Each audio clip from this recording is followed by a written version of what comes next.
Oh, I'm literally resisting making this video, and I'm being called nonetheless.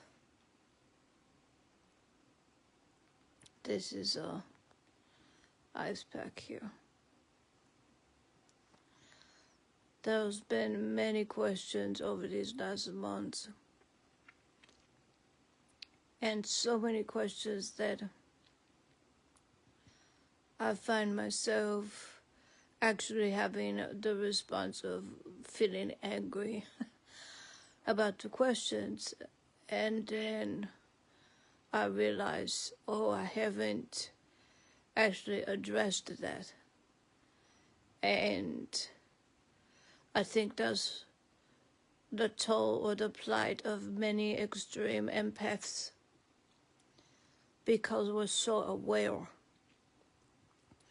of the emotional and the mental and sometimes even the physical experience of those that we are connected with, enmeshed with, entangled with. And yesterday, many of you saw that I had a very hard day. I couldn't stop crying, and it was almost like from the moment I woke up to the moment I went to bed, I was just sobbing. A feeling of heaviness, a feeling of stuckness, overwhelm, loneliness, depression, you name it. And when I wrote the song, when I finished writing the song that I posted, some of you mentioned that you thought I should go outside and put my feet on the ground and get some sun, and that made me feel very sad and angry at the same time, because of something that you don't know that I assumed you knew, because I've only been posting from my bed. But you don't know. So here you go. I haven't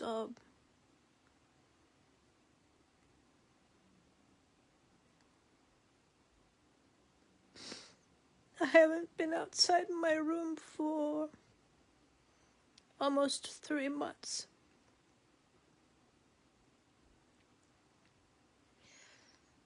And there was at one point an entire month where I didn't sit up at all or get out of bed at all. I had a catheter, and I had to be bedpanned otherwise. Some of you don't even know what's going on with me physically, and again, I found myself getting angry and upset that you don't know. But at least now I'll have a reference video. So the disease, we'll call it, has affected the bones, especially in my spine. I had spinal fusion surgery last year, but unfortunately the other bones are affected. And I had lesions in the spine in different areas that are painful to lay on. Sometimes it feels like I'm laying on a golf ball. Well, it often feels like I'm laying on a golf ball. Luckily, I have 8 inches of foam on my mattress. But the issue with the lesions is that my spine can subluxate easily. And when it's subluxated, it's not only extreme pain, but the stability of the spine feels like I'm gonna fall over. So as you can imagine, that has inhibited my mobility and my ability to get outside and be in nature, which is something that I cherish so much.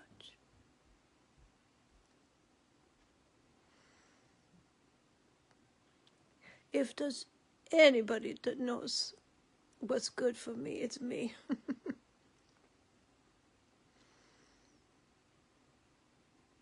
And if there's a reason why I don't do it, it's either physical incapacitation or mental or emotional. And isn't that the truth for all of us? That if we see what we're not doing in our lives, in each other, that we could say, oh, I feel like if she went to school and went back and got a education, she'd probably do better. But what we're not saying is that there are unspoken, unexpressed reasons why she didn't go back to school. Or I think he should probably get a girlfriend or start dating someone. I think a relationship would be good for him. Again, unspoken, unexpressed reasons, perhaps physical, perhaps mental, perhaps emotional, maybe even spiritual contracts, we don't know. I think it's easier to assume that people just aren't doing what they need to be doing versus they can't. And I had a realization too yesterday. I needed to feel connected, and I couldn't. I was so low that it was really, really hard for me to connect even with myself. And I am versed in that, practiced in that, but not a master. I thought of 4 or 5 people that I really wanted to connect with, but I had no words. I just felt alone and desperate and unable to express what I needed.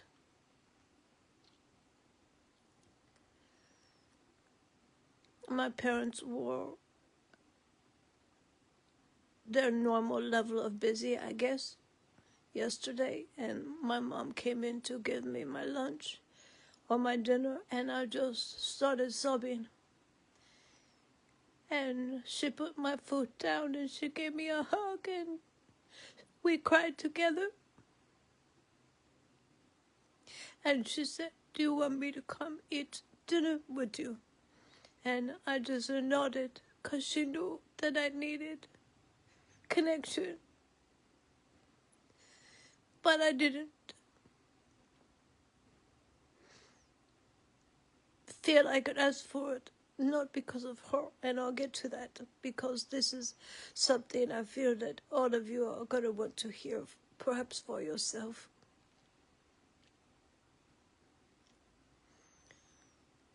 Today I had my therapy session with my mental health therapist online. And she said, tell me about the emotions and this and that. And I said, well, I've been feeling overwhelmed lately because I want to upload hundreds of channelings to YouTube so the angels can continue to bless people and help people. I want to always be able to help people. And I want to write a list of things for my family, so it's not hard for them, so they can just go over the list of everything that has to happen with my website and letting everyone know and all of that. And after all of that, expressing all of that and expressing how I felt yesterday, kind of needing connection, but just feeling like I couldn't reach out and couldn't have the words.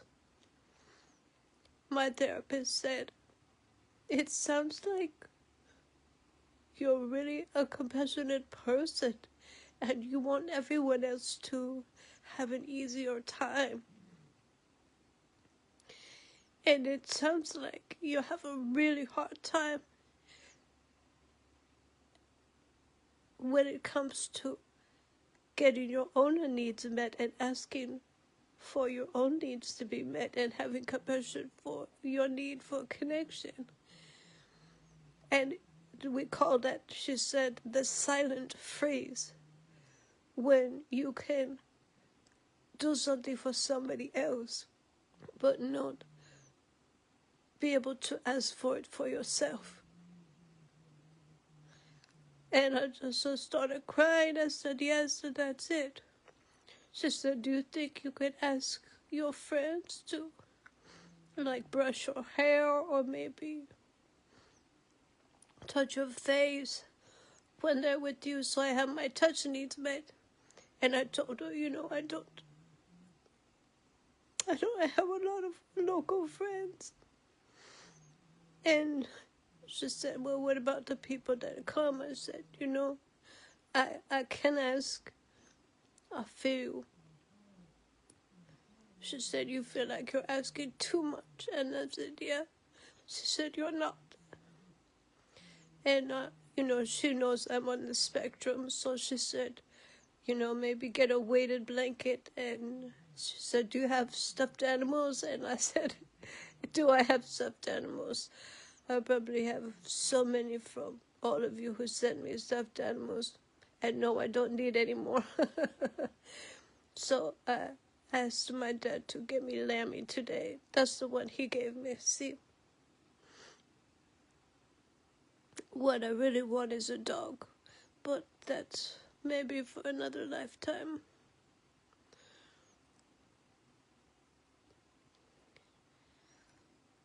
Also, for those of you who ask about my face, just so I don't have to keep saying, the disease is in the bone. So it's in the bone, the skull. Is in the bone, the skull, in my scalp. And the ocular nerve. And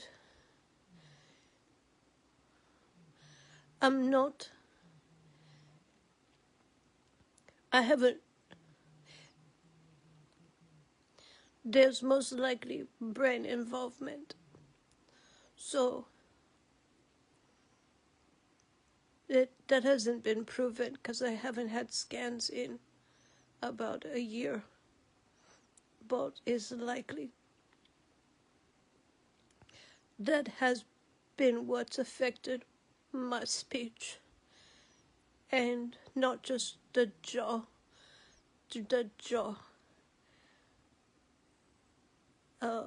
erosion, but also the speech. And probably why I don't have any more filters left. And that's why I scream when I'm mad, and I cry when I'm sad, and I don't have the capacity to stop. But I wanted to share, so you know that I, I need a connection. And being online with you isn't enough. This isn't enough for any of us when it's not in a real time. When there's not touch and eye contact. These are biological factors that help us to feel connected, and the vibration of the voice that I could hear.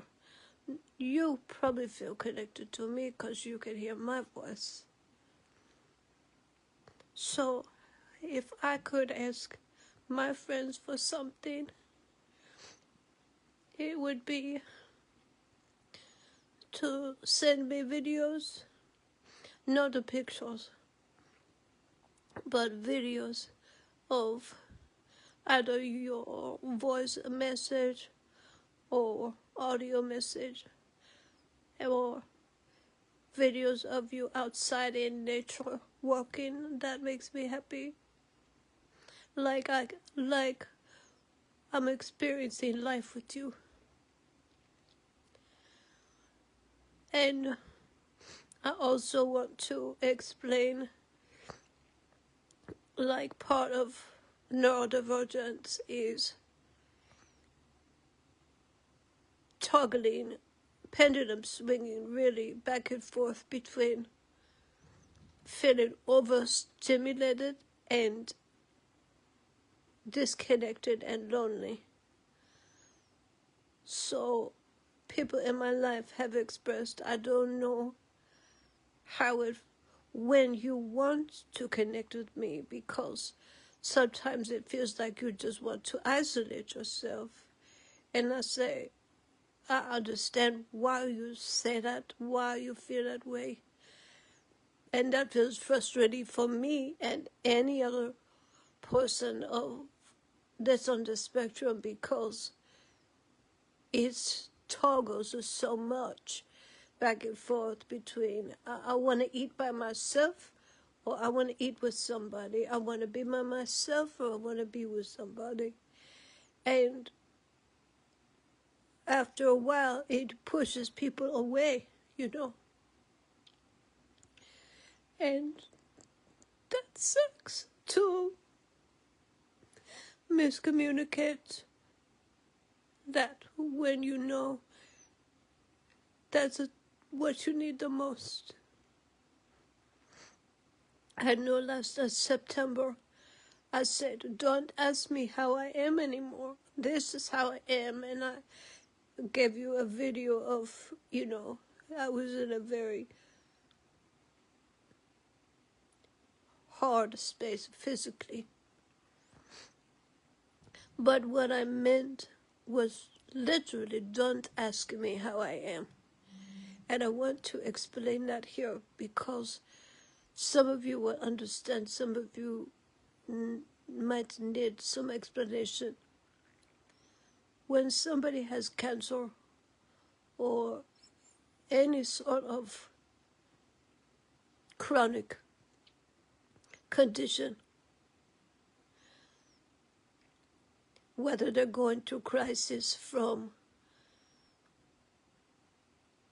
a divorce, or God forbid their child just died and they're grieving, or they just went bankrupt, or they just received a diagnosis, scary diagnosis. When you ask, how are you? It's a charged question, and it feels to the recipient as disingenuous and actually painful, because we're just doing everything we can to hold it together sometimes. Now, some of you are saying, but I really mean it. I really want to hear how you are. But maybe the person you're asking is not in the space to tap into their darkness or the heaviness of the situation, just so you're caught up. And maybe even if you genuinely want to relieve that person of the burden of being with all of those big feelings alone, maybe it's not the right time. So what you could say instead is, I'm just popping in to let you know I'm thinking about you. And if it ever feels like it's a good time and something feels good to share, just to know I'm here. Because if you walk into a room and you're on autopilot with your greeting, where you say, oh, you okay? And you look into the eye of that person and they look at you and they'll say, just with their eyes, I'm not fucking okay, you idiot. It will only take one time for that to happen, where you start to bring that into consciousness and not have it be so automated. And I want to encourage all of us to have that be the case, even for people that you don't know are having a hard time.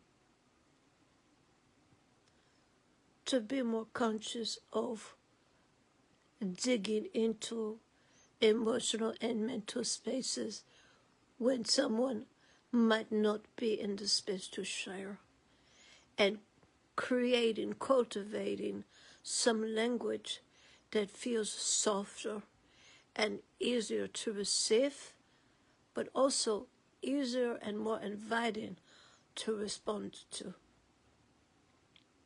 I never meant to push anyone away. I never meant to isolate myself. I never wanted all of you to stop communicating with me. That wasn't why I said that. I just literally could not be asked one more time, how are you? Does that make sense?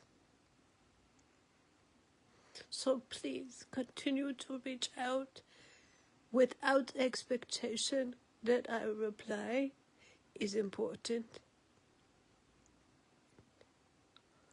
So